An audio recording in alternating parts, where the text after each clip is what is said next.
4e tournoi de basket international catégorie cadet. C'est parti pour les communes du Nord Vendée, comme ici à 13-Septier par exemple, où se sont rencontrées les équipes de Challans et de Belgrade.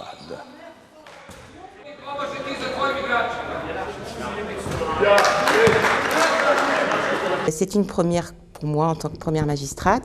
C'est un tournoi formidable. Le président est un Septiérois qui est maintenant sur Montaigu.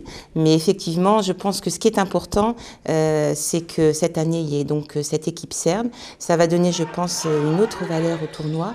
Et pour en avoir parlé avec certains coachs hier, puisque le tournoi a commencé hier, c'est vraiment quelque chose qui est attendu maintenant par les clubs. Donc je pense que la notoriété n'est plus à faire.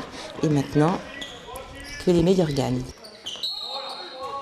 Le Nord-Bocage est une terre où il y a énormément de bénévoles, où les gens aiment se retrouver, donner du temps, où il y a aussi beaucoup de compétences, parce que malgré tout, on est bénévole, mais on est aussi compétent pour organiser des manifestations comme celle-ci, où il n'y a pas de problème, où il y a une défection, on est capable de réagir tout de suite. Je pense qu'il faut effectivement se dire que c'est formidable, et je pense qu'effectivement, en tout cas aujourd'hui c'est le basket, après, nous verrons.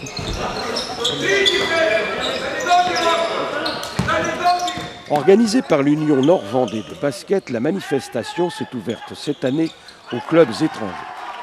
Grâce à l'action conjuguée de deux passionnés, Jean-Eudes Chardonneau, président de l'Union, et François Marion, directeur du tournoi, sous l'œil avisé du président de la Ligue de basket, Yannick Supio.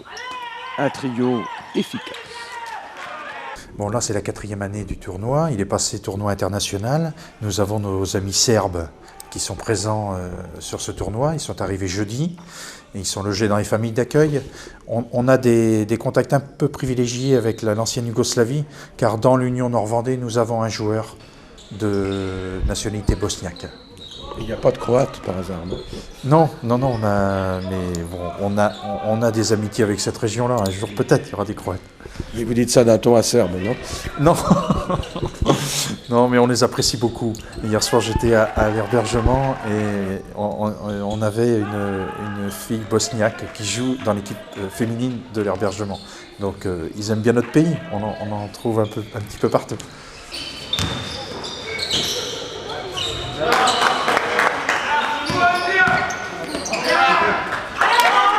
Le gros travail de préparation, d'une part, c'est le recrutement des équipes. Donc cette année, notamment pour les équipes étrangères, on a été épaulé par la Fédération française de basketball qui nous a mis quelqu'un à disposition pour avoir les contacts avec les clubs étrangers. Et puis après, le gros du travail, c'est justement tout le travail de préparation, notamment les demandes de subventions auprès de nos conseils généraux, de nos mairies, le sponsoring. Donc on a tout un programme à faire avant au niveau de la communication, du plan de communication. Donc ça, c'est le gros travail en amont. Donc on a une équipe qui bosse uniquement là-dessus, sur le travail de préparation.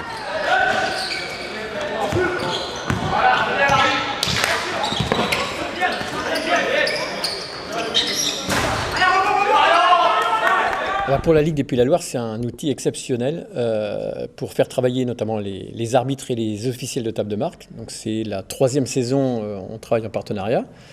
D'ailleurs, on va signer une convention qui va nous engager complètement avec le tournoi, parce qu'on a une catégorie cadet qui est la catégorie techniquement la plus intéressante, cadet première division France avec des équipes étrangères cette année. Donc je crois qu'on a un outil de travail assez exceptionnel pour la Ligue des Pays de la Loire, pour faire travailler et les arbitres et les officiers de table de marque. En plus, les organisateurs nous mettent à disposition des salles de travail, des salles annexes pour faire des séances terrain, etc. Donc on est vraiment tout le week-end, depuis hier après-midi jusqu'à dimanche soir, dans des conditions exceptionnelles pour travailler les aspects techniques de formation de tous les officiels de la région des Pays de la Loire.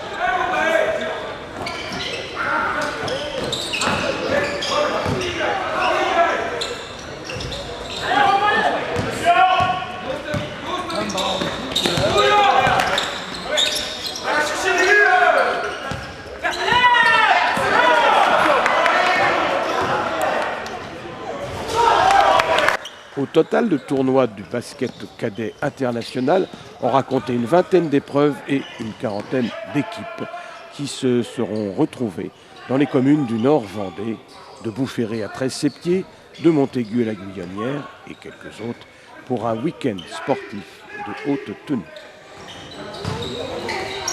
Pas